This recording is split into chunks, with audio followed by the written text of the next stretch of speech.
নমস্কার বন্ধুরা, কেমন আছেন সবাই? রুনুদির প্যাশন চ্যানেলে আপনাদের সবাইকে স্বাগত জানাই। রথযাত্রা মানে গরম গরম জিলিপি আর পাঁপড় ভাজা, এই উপকরণটি বানিয়ে ফেলি। এটি জিলিপি আপনারা নিশ্চয়ই সবাই জানেন এবং সবাই বানাতেও জানেন, তবে বাড়িতে থাকা অল্প উপকরণ দিয়ে এই রেসিপিটি কিন্তু বানিয়ে নেওয়া যায়।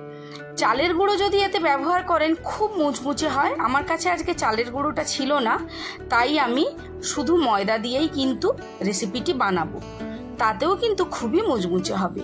যাই হোক, এখন আমি একটি পাত্রে 1 কাপ মতো ময়দা নিয়ে নিয়েছি। এরপর আমি কিছু শুকনো উপকরণ এতে মিশিয়ে নেব।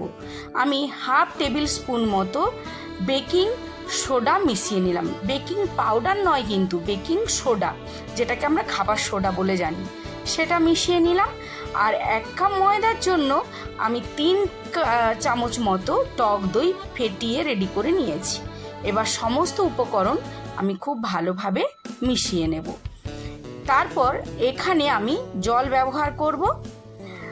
তো 1 কাপ ময়দার মাপে 3/4 কাপ জল আমি ব্যবহার করে নেব, অর্থাৎ 4 ভাগের 3 ভাগ জল। তারপর ব্যাটারটাকে খুব ভালোভাবে রেডি করে নেব। ক্লকওয়াইজ আর অ্যান্টি ক্লকওয়াইজ 5 মিনিট মতো এটাকে ফেটিয়ে নেব। ফেটিয়ে একটা সুন্দর বাবলস তৈরি করব। ঠিক থিকনেসটা এরকম হবে। দেখুন, একটা চামচের সাহায্যে আমি দেখিয়ে দিলাম। আমার ব্যাটারটা কিন্তু পুরো রেডি, তাও আমি খানিকক্ষণ ফেটিয়ে নেব। এটা যত ফেটাবেন বাবলস তৈরি হবে, তত কিন্তু জিলিপিগুলো ভেতর থেকে ফাঁপালো হবে এবং ফুলে উঠবে। এরপর আমি একটা শিরা তৈরি করে নেব। প্রথমে আমি গ্যাসে একটি কড়াই বসিয়ে দিয়েছি, তাতে আমি সেই 1 কাপ পরিমাণে চিনি নিয়ে নিয়েছি।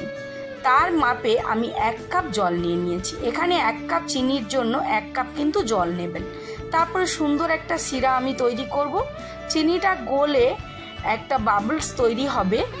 আর চিনির যে শিরাটা যেটা আমি তৈরি করব, সেটার চিটটা এমনভাবে রাখতে হবে যেন খুব পাতলাও না হয়, আবার যেন খুব মোটাও না হয়ে যায়। চিটটা হাতে নিয়ে দেখে নিতে হবে একটা টান ভাব আসবে, ঠিক সেই পর্যায়ে গ্যাসের আঁচটা কিন্তু বন্ধ করে দেবেন।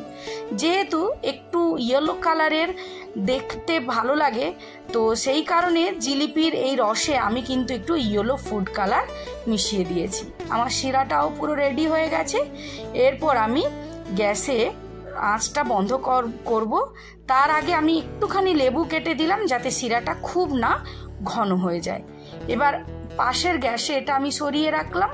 আর এই গ্যাসে আবারও আমি একটি ফ্ল্যাট টাইপের কড়াই বসিয়ে দিলাম। আপনারা চেষ্টা করবেন ফ্রাই প্যান জাতীয় যদি কিছু থাকে সেটা বসানোর। আমার কাছে ছিল না, তাই আমি একটা ফ্ল্যাট টাইপের কড়াই বসিয়ে দিয়েছি এবং তাতে ডুবো তেলে জিলিপিগুলো ভেজে নেওয়ার জন্য অনেকটা পরিমাণ, প্রায় এখানে আমি 200-250 পরিমাণ সাদা তেল দিয়ে দিলাম। এরপর আমি একটি দুধের প্যাকেট নিয়ে নিয়েছি। আপনাদের কাছে দইয়ের প্যাকেট বা কোনো চিন কাগজ থাকলে নিয়ে নিতে পারেন। ব্যাটারটাকে আবারও একটু ফেটিয়ে নিলাম।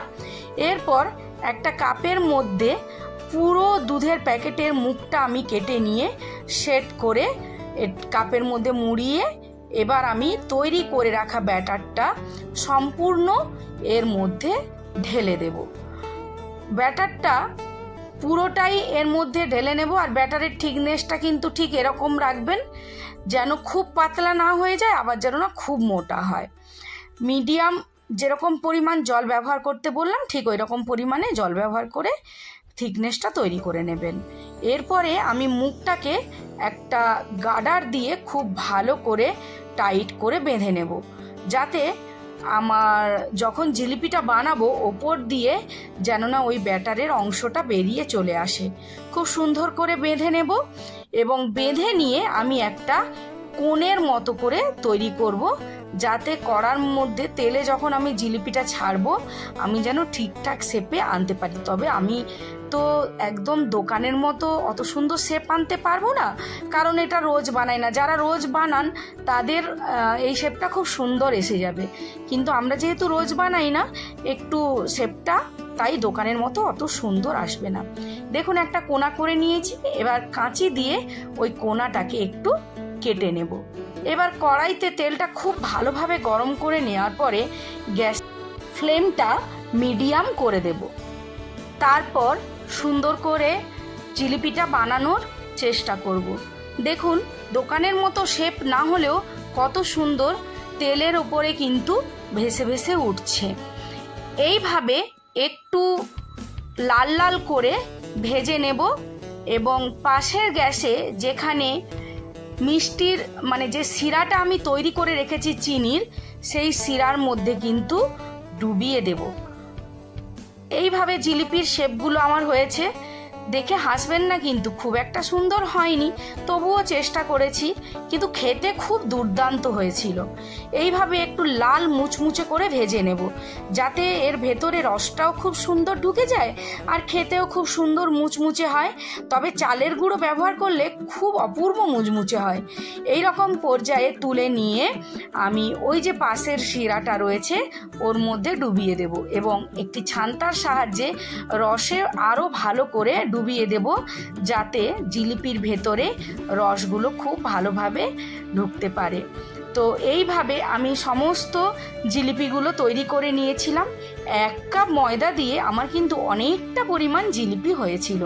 দেখুন জিলিপিগুলো দেখতে কত লোভনীয় হয়েছে, খেতেও কিন্তু দুর্দান্ত স্বাদ হয়েছিল।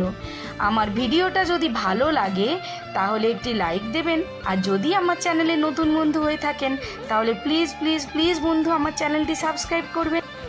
সবাই ভালো থাকবেন, সুস্থ থাকবেন, সাবধানে থাকবেন, আর অবশ্যই বাড়িতে এই জিলিপিটি একবার ট্রাই করবেন। দেখবেন বাচ্চা থেকে বড়রা সবাই তো খুব ভালো খাবে এবং আপনাদেরও খুবই ভালো লাগবে। তো চলুন বন্ধুরা, আজকের মতো বিদায় নিলাম। পরবর্তী রেসিপি নিয়ে আবার আমি হাজির হব।